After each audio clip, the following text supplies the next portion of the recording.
So hey everyone, welcome to Oldheads talking about important stuff, where we talk about things that really matter. I'm Garcia, your resident know-it-all, with my trusty partner Johnson, the one and only Brainiac and Mind Jedi.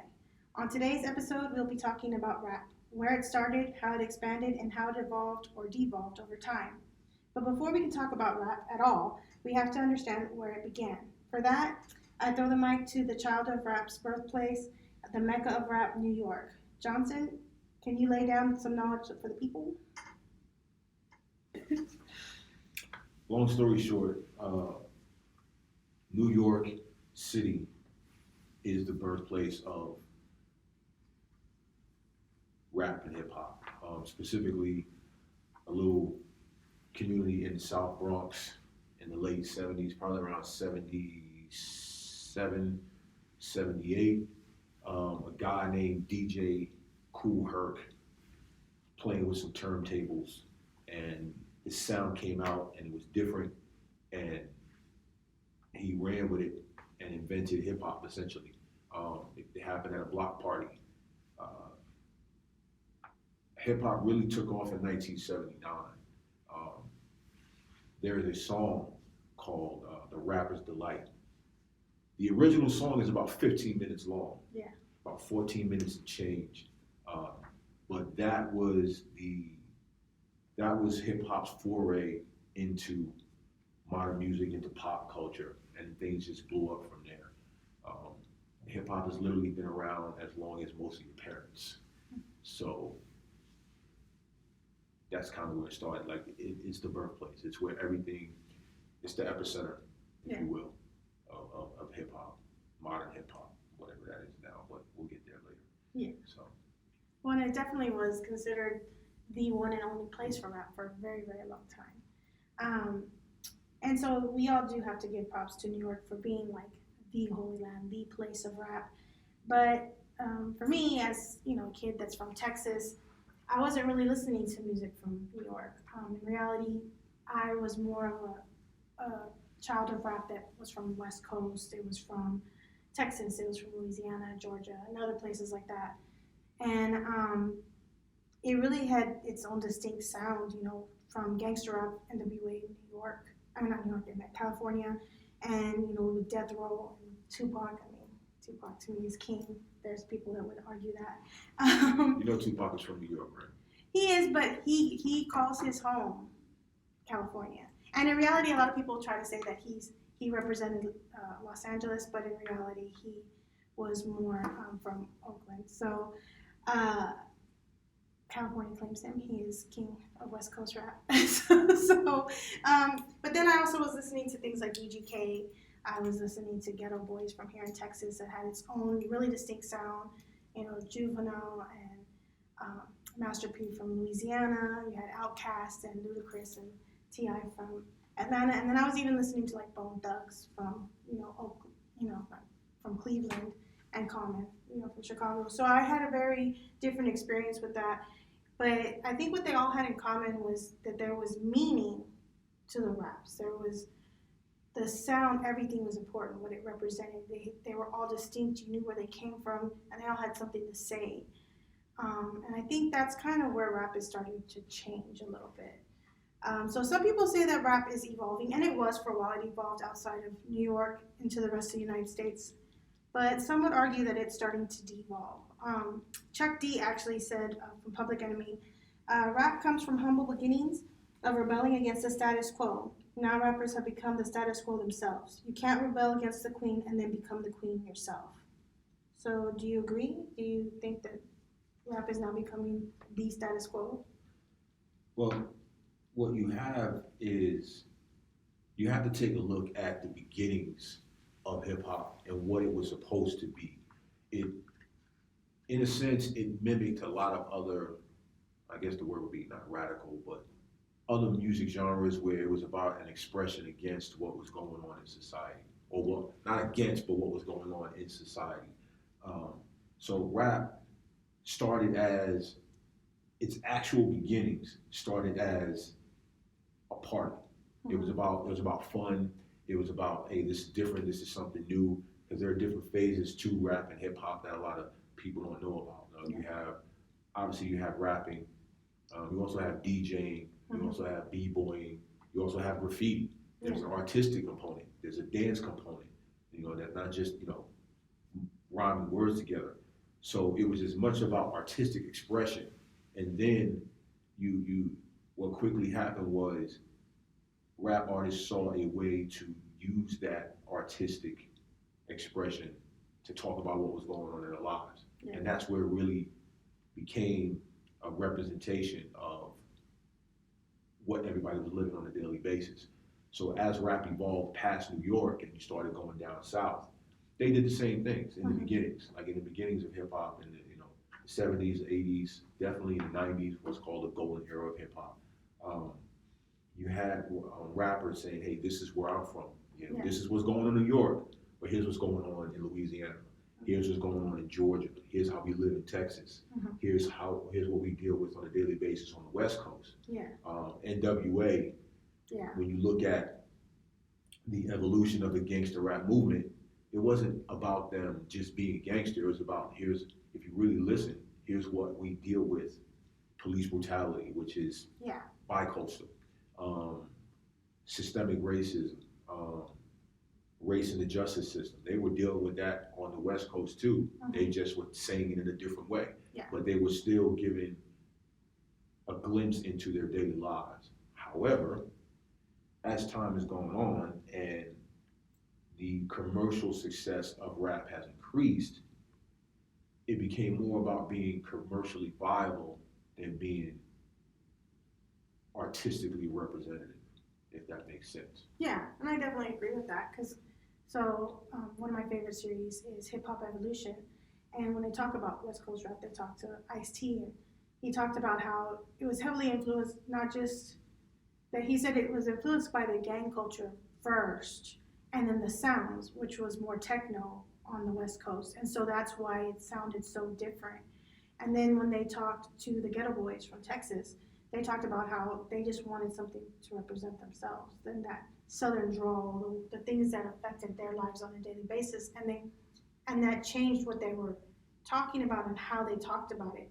But at the core, they were all seeming to talk about certain issues. Even if it was like the raunchiest song you heard, they had something to say. There was some lyricism in it. And I find when I listen to rap nowadays, except for a select handful, there is no real meaning to it. To me, it's more about the sound than the actual rap. And so to me, in that essence, it makes it no different than like techno.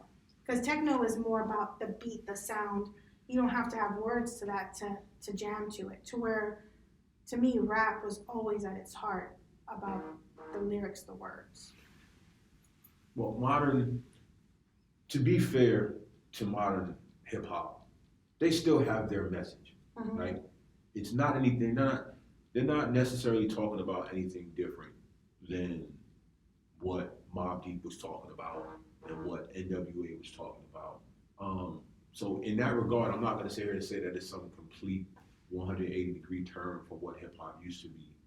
But at the same time, when you look at modern hip hop, and this is no knock on it, it's just when you really objectively look at it, what you find is a lot of similarities based on commercial viability, meaning what's going to sell. Like that's honestly the first, from what I can tell when a rapper goes in the studio. And again, that's not to say that there aren't artists out there that are trying to say something. Yeah. But at the same time, the vast majority of music is when rappers walk into the studio, the first question they're asking is not what do I want to say? It's what's going to sell. Yeah. And then how do I say what it is I want to say that's going to sell? The first consideration is this going to sell? Is this commercially viable? How much can I get this to go platinum? Is this a hit song? Yeah. And that all starts with production. The modern DJ is a producer. Back in the day, the producer used to be the DJ. Yeah. He was a guy on the ones and twos. That's what we call him. All right. He was a guy on the ones and twos. He was making the beat that the rapper was. Yeah. But now the producer, if you really pay attention to music, the producer's a star. Yeah. The artist is an afterthought, right? Back in the day, it used to be kind of hit everybody knew, like, I'm going to see Rakim, Mhm. but without Eric B, Yeah. Rakim loses a little bit. Like, that's Yeah. being honest.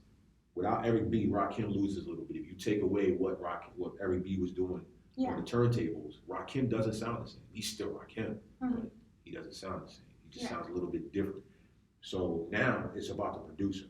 First thing they're looking at is who's doing the beat. Yeah. If the beat sucks, Yeah. most people today aren't going to listen to it. So I guess that's to me is the difference. Is I guess because rap started as the underground thing, the sounds of the streets. If it became popular, that was like an added benefit. Yeah. To where now I feel like that's the end all be all, and I think that's really what has changed rap. And I mean, I still listen to it. Like I said, the beats are good. The beats are good. It makes me think of that common rap.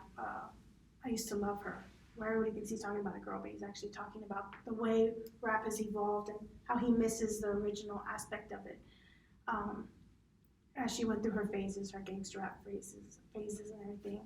And I have to admit that I do sometimes miss, the lyricism of rap. well, rap is also a victim of its own success. Yeah. So what you have now is hip hop artists. They know that what they do and what they say is influential. What they wear, the lingo they use, like outside of rap, like when you see them in interviews and stuff like that, the things they're saying. Yeah. They think the way they dress, the cars they drive, the life they live, right? And the whole social media component, we're not going to touch that one right now, and how that's influenced hip hop also, right? Like, you don't need a record label to be a famous rapper anymore. You just need a Twitter page or Instagram account, and you can promote yourself, right? And that has also changed hip hop in a significant way. But in a way, it seems to go full circle, because when you look at like Too Short from California, and he talks about how he got his big break because he used to make cassettes and go sell them on the streets to like all the pimps and the gangsters and stuff, and he would like personalize them and put their names in the raps and stuff, and so that's how he got his big break. To where even with like Jay-Z, he was kind of doing his own thing, to where big record labels came to him and said, "Hey, we want you," and they were actually making more money than the record labels were offering them. So and I think in that way it has come full circle. It's starting to take more of that production out of rap, and going kind of back to the beginnings. I just think sometimes that the messages kind of get lost. There's the art of rap, and the way like Eminem might put together a rhyme. That style of rap I feel is kind of going on the wayside, except for a few like, Logic or Kendrick Lamar type thing. Well, as we discussed before, the craft is no longer necessary. Like even kids now will tell you, "Hey, coach, we don't have that kind of attention span." Yeah. Right. So the attention span and mental focus required to dissect a Kendrick Lamar rhyme, a J. Cole rhyme, an Eminem, a Logic, that is not the case. Like, rappers know that, and you even have the consumers saying, "Look, we don't care about all that lyricism. It's about the flow." To be quite honest, right now the flow is what matters. The beat and the flow. The beat that you're rapping on and how you sound rapping on it. So the message is no longer really as if essential. you happen to have a message in there, that's even better. But what's the beat? How do you sound on it? That's what kids care about. See, and I think, in a way, I do agree. But then I think when you pair them up, or you pit them against some of the old guard, or even, Eminem's not really that old. But if you pit some of them against him, because lyrically, and even sometimes the beat, like the way that he delivers it, the flow, the word, everything, the whole package destroys them. They don't stand a chance. Listen, they're not complete artists now. They're not. Yeah. Like anybody who's, again, objective, there's not a whole lot of complete hip hop artists in the market right now. Some guys have a really good flow, but they suck lyrically. Like, and I'll even go back. Snoop Dogg was not a lyricist. Oh, absolutely not. But his flow separated him. Yeah. No one sounded like him then or now. Yeah. So I'm not saying it didn't matter what he said, but he wasn't a lyricist on the level of a Tupac. Well, yeah, and then if you go back to like what you were talking about with producers, would there truly be a Snoop Dogg as we know him without a Dr. Dre? Probably not. Probably not. Right. So he had the fortune of a megastar producer, so he could get away with not saying a whole bunch. Yeah. But his flow made up for it. Right. So even he wasn't a complete artist. There's very few guys or female who have lyrics, who have flow, who have substance, who check all those boxes. We're not even going to talk about ghostwriters and people that write their own rhymes versus people that don't. Yeah. Right. So there's not a whole lot of artists doing that right now. Like ghostwriting is not only is it okay, but it's it used to be an industry secret. Like the last thing you wanted people to know is that you had a ghostwriter. Well, yeah, because I mean, to me, rap, if you think about it, it started on the streets and it was guys in the park, guys or girls in the park, just throwing rhymes at each other. And there was the beatboxers and stuff like that, but it was more that flow and the lyrics. How quick could you come up with something witty? That's where the Eminems came from. That's where the, KRS-Ones, that's where they excelled, to where I don't think that that's the brand anymore. That's not it, and it's not at its root anymore. No, because there's very few artists that can legitimately freestyle. Yeah. Cleverly. And I'm not talking about like just rhyming words together, cat, hat, sat. Yeah. If that's the case, then I could freestyle. Yeah. But freestyling, like you said, is because at any given moment, and this used to happen a lot of times, when I was growing up, I actually witnessed it. Ciphers would break out. Yeah. Cipher is just a bunch of dudes coming together. One guy start rhyming, another guy start rhyming, and everybody walk up, and now you literally have a concert on the street. Yeah. But nobody was pulling out a notepad or a phone reading lyrics. You had to come up with it right then. And the amount of time you had was as long as it took the other guy to rap. Yeah, and you have to be listening to everything he's saying so that you could answer it back. Right, and it's called rebuttals. Yeah. So they don't do that anymore. Yeah. Like, and again, no disrespect to the modern hip hop artists, but I don't really see the Baby or Lil Baby or Pooh Shiesty or all these other dudes or Blueface or NBA Youngboy or whoever it is they listen to. I don't see them walking up on the street and like freestyle with nobody. Like, because that's not what being a hip hop artist is about. Yeah. It's not about what you're saying. It's not about the lyrics. It's all about the image, what you portray, and the commercialism of it. Yeah. And if you happen to be able to do that other stuff, that's even better. Yeah. To where it used to be the reverse. Because I can name a whole bunch of hip hop artists right now that lyrically, to this day, they're like 45, 50 years old. There's still nobody that can mess with them. But they never sold commercially because they didn't have that viability. They didn't have the look, or they didn't have the sound. Like, if you don't know who Joel Ortiz is, if you don't know who Slaughterhouse is, that's Eminem's. That was his group, with Joe Budden and Joel Ortiz, Royce the 5'9", like Crooked Eye. That was his name, Crooked Eye. Yeah, like all those guys he came up with. Yeah. Yeah, like those dudes are lyricists. Yeah. Like they are rappers. But you don't know them. You don't know them like that. Yeah. Because they could never break through that commercial. I mean, they still had some level of commercial success, but not where they're like, like the way we know other people right now. Yeah. And I do have to give it to the fact that even to this day, rap is still a very exclusive club, as the way you look does influence. Yeah, it matters. There's a reason there's not a lot of Eminems out there, or even, Spanish rappers. And so I definitely think that in that way that it is becoming more inclusive and it is evolving in that way. But I do think that, to me, that flip from the art first, then the commercial success, to now commercial success. And if I happen to have the art, great. You can be commercially viable and sell without being an artist. Yeah. For example, is Waka Flocka. Yeah. Right? Like he actually said, why am I going, I'm not a lyricist. Like, but why am I worried about it? Yeah. Because that's not what they're asking for. If If I go in there and I just give them the thing that they want, Yeah. like he made $40 million as a rapper. Yeah.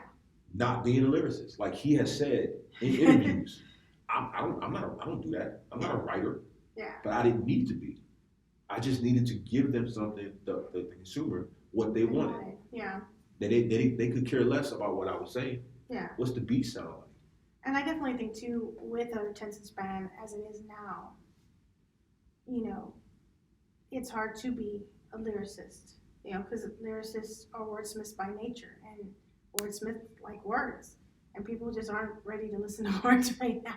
So I definitely think that all of that definitely influences how rap is evolving or devolving. So what would you... A flow, a hook, a melody. Yeah. That's what makes a good song. Yeah. Did you get the right producer? What do you sound like on the track? What's the chorus? Yeah. What's the hook? Will people remember that chorus, or will they be able to get they on the could dance care less floor? about your verse. Yeah. You could be saying gibberish, and as long as that chorus hits it and it's on that beat and it makes you want to get up. Some people would say that Soulja Boy kind of screwed it up for everybody with that, because his songs were all about the hooks and things like that. But I would go further back and say Master P did the same thing. Like every song has to be catchy in some way, shape, or form. Let me say, because if you're actually listening to that's not lyricism. He's just. But he had that beat, he had that sound that was unique to that time, and it made you want to just get up and, just have fun. And you could remember, let me say, so, and then you might remember some of this other stuff that he had said in between, like in those 16 bars in the verse, you might catch some of that because the beat had you catching it. Yeah. It wasn't because he said something that like was witty or like, I definitely agree with that.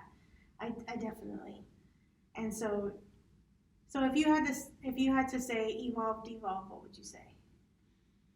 There has been an evolution and a de-evolution. It's been a combination of both. Yeah. Because hip hop is now worldwide. It is influential.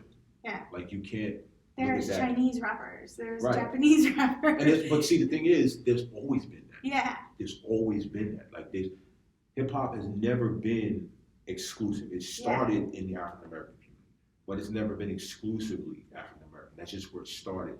However, you see the influence now because you didn't see Asian rappers before. You didn't see Hispanic, Latino rappers before, but now you see them. They're out there. You see white, Caucasian rappers now. Yeah. So the influence that hip hop has garnered over time is by nature evolution. Yeah. Like there's no corner of the world where people don't know who certain rappers are. Yeah. Right?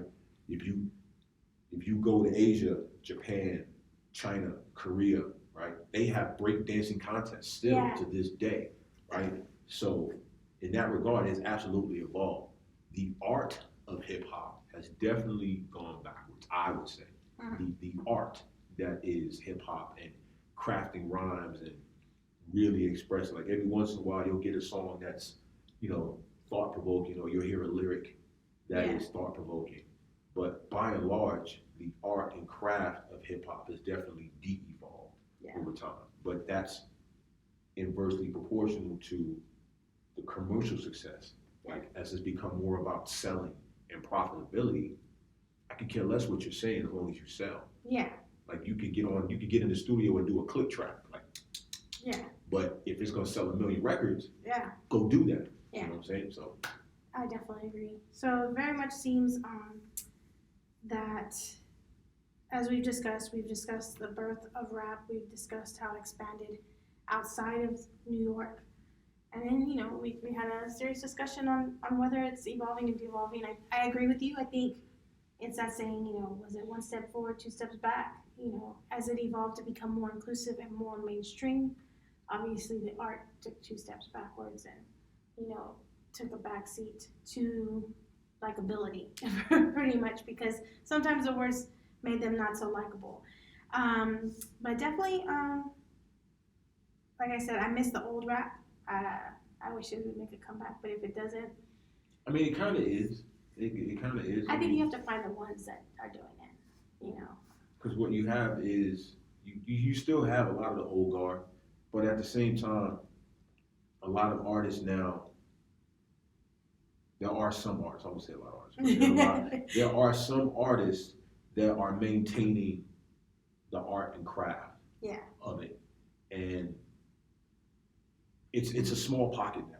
Yeah. Whereas it used to be the majority. It's a small pocket, but it's a small stable pocket. Like even as hip hop goes forward, there will always be this percentage that says, okay, look, what are you saying? Yeah. Like what words are coming out of your mouth? Not just how they're coming out, or the beat that they're coming out to. What are you actually saying? There's always going to be that, just not to the level that it was 15, 20 years ago. I agree. And I'm definitely going to have to continuously seek out those pockets, because that stuff is candy to my ears. It makes me happy, and that's what I need to be listening to. And I hate to say this, but as we start losing some of the hip hop artists from that era, and DMX is a perfect example. Yeah. Right? As we start losing hip hop artists from that era that were about what they were saying in the lyrics and things like that, what happens is their deaths reintroduce their music. This is true. So that reintroduction opens up doors to the newer generation that now all of a sudden they see the origins of lyricism. They see the origins of the art and the craft.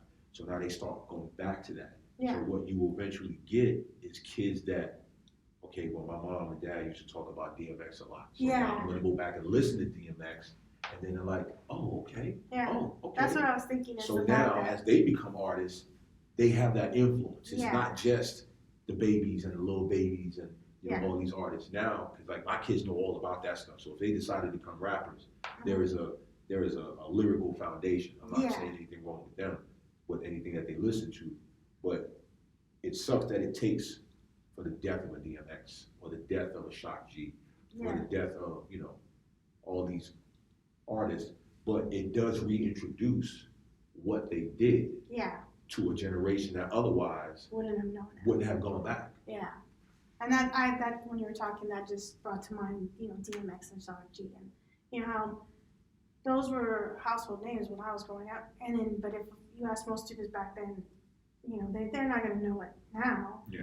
But with their deaths, like you said, it gets reintroduced, or they'll hear. So like on TikTok, you see them all the time. These, all of a sudden there's a Busta Rhymes song out there, and everybody's like, oh, it's a new song, and it's like, no, it's not. So I do think it is getting reintroduced, and I'm hoping that it continues so that maybe we can get some of that back. So, well, on that note, it's a wrap. Thanks for listening to this Know It All and Mind Jedi. And Garcia and Johnson are out.